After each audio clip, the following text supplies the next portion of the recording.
নমস্কার বন্ধুরা, সবাই কেমন আছেন? আমার আরেকটা নতুন ব্লগে সবাইকে স্বাগত। গুড মর্নিং, সুপ্রভাত।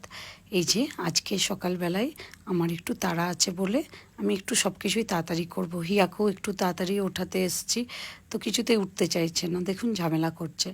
আমি একটু ওকে আদর করেই ওঠাই প্রত্যেক দিন, কিন্তু আজকে একটু এমনি প্লেন ওঠাবার চেষ্টা করলাম, উঠছে না। যাই হোক, তারপর এই যে জানলাটা খুলে দিয়েছি যাতে ওর মুখে একটু আলো আসে। এই যে দেখুন তাকাচ্ছে টুকটুক করে। যাই হোক, ওর মাথায় হাত বুলিয়ে একটু তুমি আমার সোনামা প্রিন্সেস বলে কিছু পজিটিভ কথা ওকে আমি প্রত্যেক দিন সকালবেলা ওঠার সময় বলি। যাই, এরপর ওকে তুলে আমি ওকে ব্রাশ করাবো, মুখ ধোয়াবো, একটু ব্রেকফাস্টে ওকে আজকে কর্নফ্লেক্স আর দুধ দেবো। এরপরে খাইয়ে দাইয়ে স্নানটা আজকে আমি তাড়াতাড়ি সেরে নেবো, কেন কি আমি একটু বেরোবো। আমার জানেন তো গাছের খুব শখ। ওপরের ব্যালকনিটা দেখলাম ফাঁকা পড়ে আছে, এরা একটু সাজায়নি, গাছ টাছ লাগায়নি। তার জন্যই ভাবলাম আমি একটু গাছটা এনে একটু সাজিয়ে দিই। তো আমার ভাই আছে, তো ওকে বললাম একটু নিয়ে চল, আমি একটু যাব। তো একটু নার্সারি যাব, তো আপনাদের সবাইকে আমার সঙ্গে নিয়ে যাব। এই যে হিয়া দেখছেন উঠতেই যায় না, কোনো পায়ে উঠিয়ে খাইয়ে আনলাম, এরপর ওকে স্নান করিয়েও দিয়েছি। দেখুন, আপনাদের সবাইকে আমার সঙ্গে আজকে নার্সারি নিয়ে যাব, সেই জন্য একটু তাড়াতাড়ি করছি। আমার হিয়ারানি স্নান করে এসেছে, ওকে একটু চটপট রেডি করে দিই। ভালো করে চুলটাকে, এত লম্বা চুল করেছে না, কিছুতেই কাটতে চাইছে না। এরপর ওর মাথাটা আমি একটু শুকনো টাওয়েল দিয়ে মুছে ওকে একটু করব, জুস করে খাওয়াই প্রত্যেক দিন, মুসম্বির জুস। তো সেই জুসটা ওকে খাইয়ে দেবো, তারপর আমি নিজে রেডি হয়ে বেরিয়ে পড়বো। আমি জানেন তো হিয়াকে ওঠাবার আগেই আজকে নিজে স্নান করে ব্রেকফাস্ট করে রেডি হয়ে গেছিলাম। তো এই যে হিয়াকে একটু চুল আঁচড়ে রেডি, ক্রিম ট্রিম মাখিয়ে দিয়ে রেডি করব, তারপর বেরোবো। আমার কলকাতার বাড়িতেও জানেন তো আমার ছোট্ট ব্যালকনি আছে। আমি যখন কলকাতা যাব আপনাদের সবাইকে দেখাবো। কলকাতার ব্যালকনিতেও আমি খুব সুন্দর সুন্দর অনেক গাছ রেখেছি। আমার গাছ খুব ভালো লাগে। আর কলকাতায় তো যে গাছগুলো আছে না, সেগুলো বেশিরভাগই মানে পাতাবাহার, আর কিছু কিছু ফুলেরও গাছ রেখেছি। তো এখানেও দেখি কি পাই। দেখছেন তো কি ঝামেলা করে, একটুখানি ক্রিম মাখাবো তার মাঝখানে ছাতা টাতা নিয়ে চলে আসছে। আর প্রশ্নের তো শেষ নেই, প্রচুর প্রশ্ন ওর জীবনে, চেষ্টা করি সব উত্তর দেওয়ার। আমার শাশুড়ি মা বলে গেছেন, বাচ্চারা যা বলবে সেটার জবাব দিতে, ভালো করে সম্মানের সঙ্গে ওদের সাথে কথা বলতে। বাচ্চা বলে কি ওদের কোনো সম্মান নেই, ওদের কি কোনো দাম নেই? ওদের সব কথা শুনতে হয়, সব কথার উত্তর দিতে হয়। তো সেই জন্য আমি চেষ্টা করি ওর সব প্রশ্নের উত্তর দেয়া। এই যে দেখছেন পক পক করেই যাচ্ছে। হয়ে গেছে, আরেকটা পায়ে একটু ক্রিম মাখিয়ে দেবো, বাস হয়ে যাবে। ওর কথাগুলো আপনাদেরকে শোনালাম না, শুনলে এই ভিডিওটা অনেক লম্বা হয়ে যেত।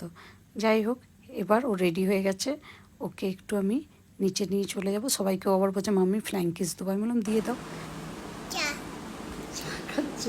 দেখি তো একটু কেমন চাটা। ও আর একটু আছে, খেয়ে নাও।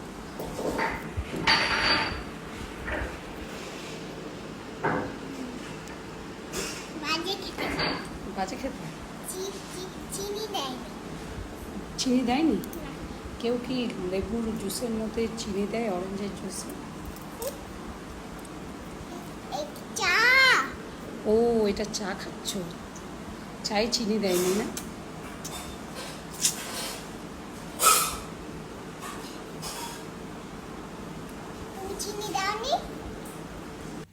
এবার আমি রেডি হয়ে পড়লাম। এই যে চলুন, নার্সারি নিয়ে চলে এলাম সবাইকে। চলুন নার্সারিতে গিয়ে দেখি।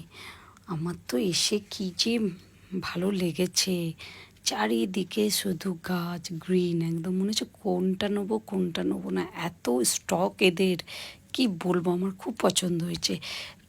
টবের কালেকশনও খুব ভালো, আর গাছের কালেকশনও খুব ভালো। চলুন আপনাদের সবাইকে একটু ঘুরে ঘুরে দেখাই। জানি না কতটা ভালো করে দেখাতে পারবো, প্রচণ্ড মেঘ করেছে দেখছেন তো। আমি জানি না, মনে হচ্ছে আপনারা বুঝতে পারছেন কি না, বৃষ্টি পড়বে বলতেই। এই যে দেখুন, এই গাছগুলো দুদিকে লাগালে খুব ভালো লাগবে, মানে বাগানের দু সাইডে রাস্তার মতো তৈরি করলে। এই যে জবা ফুলগুলো দেখুন কি সুন্দর হয়েছে, সব ঢাকা ঢাকা দিয়ে রেখেছে ওরা, কেন কি খুব মেঘ করেছে, বৃষ্টি হবে। কিছু লোক কাজ করছে, কিছু লোক কেনাকাটা করছে। আর এই যে আমিও একটু ঘুরে দেখি, চলুন এই দিকটা একটু দেখে আসি। এইদিকে আবার দেখলাম একটা বড় গেট, গেটটা খুলে ওনারাই খুলে দিল।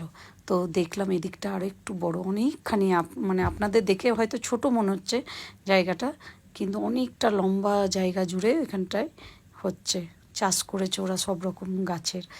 তো এখানে ফল বিক্রি হচ্ছে, দেখুন জাম, এগুলো এই গাছগুলো হচ্ছে জাম গাছ, মনে হচ্ছে সব যেন নিয়ে গিয়ে লাগায়।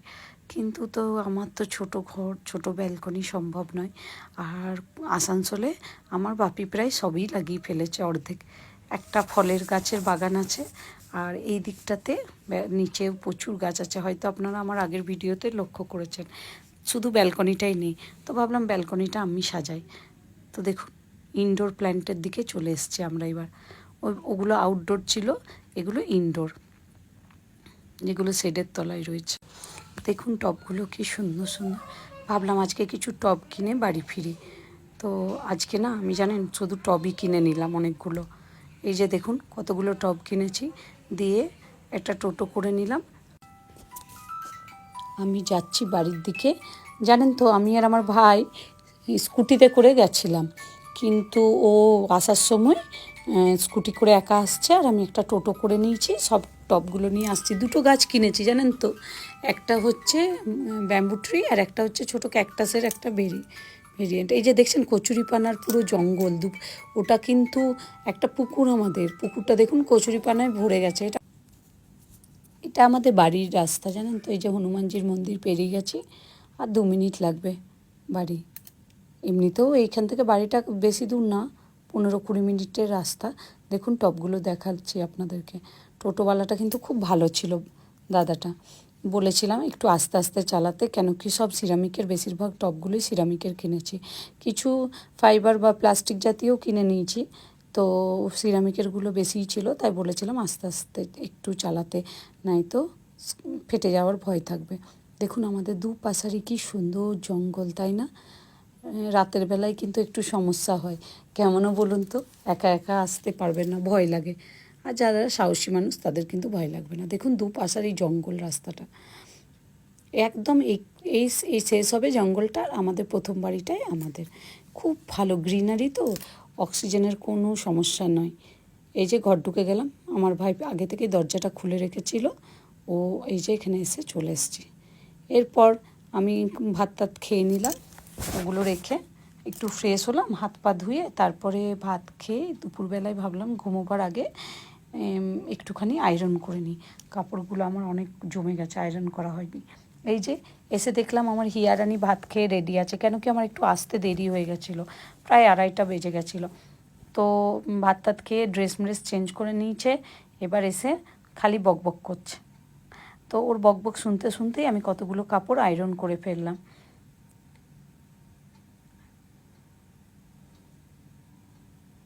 আবার ওই আমার ভিডিও করে দিচ্ছিল জানেন তো, মানে অ্যাকচুয়ালি আমি ভিডিও করব ভাবিনি, ওই করেছে। এই যে আমার আয়রন কমপ্লিট হয়ে গেল, এবার আমি আলমারিতে ঢুকিয়ে নেবো। আমি একটু গোছানো বাগানো ঘর খুব পছন্দ করি, কেন অগোছালো ঘর থাকলে না আমার পুরো মাথা খারাপ হয়ে যায়। এই যে দেখুন অলরেডি আমার এগুলো আয়রন করে গুছিয়ে রাখা আছে, এই বাকি কটাও করে ফেললাম, হয়ে গেছে। এগুলো আস্তে আস্তে করে রেখে দেবো। দেখুন আপনাদেরকে আলমারিটা একটু দেখাই, ওপর থাকে ব্যাগ থাকে। আচ্ছা এখান থেকে হিয়া একটুখানি ওর একটা ব্যাগ আছে, ওই ব্যাগটা চাইলো, তো ওকে একটু দিয়ে দিলাম। এই যে দেখতে পাচ্ছেন তো, নিচের থাকে হিয়ারানির কাপড় থাকে সব। সন্ধেবেলায় আমার মেয়ে একটু ঘুরতে যাই, যে ঘুরে এসে আমায় ভয় খাওয়াচ্ছে। দেখুন ওর একটু সকালবেলা সন্ধেবেলা একটু বেরু না গেলে মানে মন ভালো থাকে না। এখানে ওই ছোটো কাকিমার বাড়ি গেছিলো, তো ঘুরে আসলে একটু খেলাধুলা করলো আমার সঙ্গে রাত্রেবেলায়। এরপর আমি একটু বিছানাটা ঠিক করে নেবো, শোয়ার ব্যবস্থা করব। আমাদের ডিনার সেরে চলে এলাম, ডিনার করা হয়ে গেছে। এরপর এই যে দেখছেন বাইরেটা পুরো অন্ধকার হয়ে গেছে, জানলা টানলা বন্ধ করে দিলাম, একটু বিছানাটা রেডি করি, তারপরে আমার হিয়ারানিকে শোয়াবো, আর আমিও শুয়ে পড়ব। তো ভাবলাম আজকের পুরো দিনের ব্লগটা আপনাদের সঙ্গে আমি শেয়ার করি, ছোট্ট করে শেয়ার করলাম। কেমন লাগলো বন্ধুরা অবশ্যই জানাবেন। আমার যদি কিছু ভুল ত্রুটি হয়ে থাকে, যদি কোনো জায়গাটা কিছু আমার খারাপ লাগছে আপনাদের, অবশ্যই একটুখানি আমার ভুলটা ধরিয়ে দেবেন, তাতে কিন্তু আমার রাগ হবে না, আমার খুব ভালো লাগবে। কেন কি জানেন তো, আমি তো একদম নতুন, বেশি কিছু জানি না, সবারটা দেখে দেখে আমার ভালো লাগছিল, তাই আমি ব্লগটা শুরু করেছি। আর কারোর যদি ভালো নাও লেগে থাকে অবশ্যই আমাকে জানাবেন।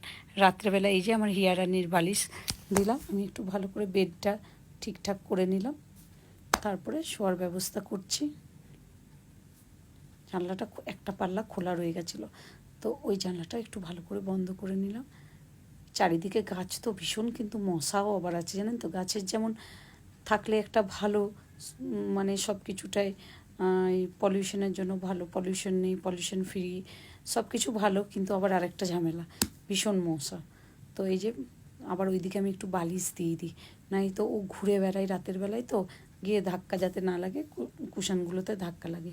আর একটু ওর সফট টয়েসগুলো দিয়ে ওকে সাজিয়ে দিই, যাতে ওই পাশ ওপাশ করলে ওর প্রিয় জিনিসগুলোকে দেখে আর ওর মনটা ভালো হয়ে যায় শুতে যাওয়ার সময়। আর ঘুম থেকে উঠে ওদের সাথে ওঠে, তো ওর যেন ভালো লাগে। ওর ভালো লাগার কথাটা আমি সবসময় চিন্তা করি। তো আমার বিছানা প্রায় অলমোস্ট রেডি, আমার বেড রেডি হয়ে গেছে। হিয়া মাথার কাছে নিয়ে কিছু না কিছু একটা ঘুমোতে চাই জানেন তো, আজকে বলেছে এই ঘুমটিটা নিয়ে ঘুমোবে। এরপর আমি আমার নিজের কিছু সকালের নিত্য প্রয়োজনীয় জিনিস মাথার কাছে রেডি করে রাখি। বেড দেখুন রেডি, একটা গ্যাসের ওষুধ আর একটা এলট্রক্সিনের বোতল রেখে দিই। এলট্রক্সিনটা জানেন তো 5টা 6টার মধ্যে উঠে খেয়ে নিই, তারপরে 7টা সাড়ে 7টায় আমি যখন ঘুম থেকে উঠি তখন আরামসে চাটা খেতে পারি। হিয়ারানিকে জল খাইয়ে এবারে শুইয়ে দেবো, গল্প শোনাতে হবে। এখানেই ব্লগটা শেষ করলাম। গুড নাইট, শুভরাত্রি।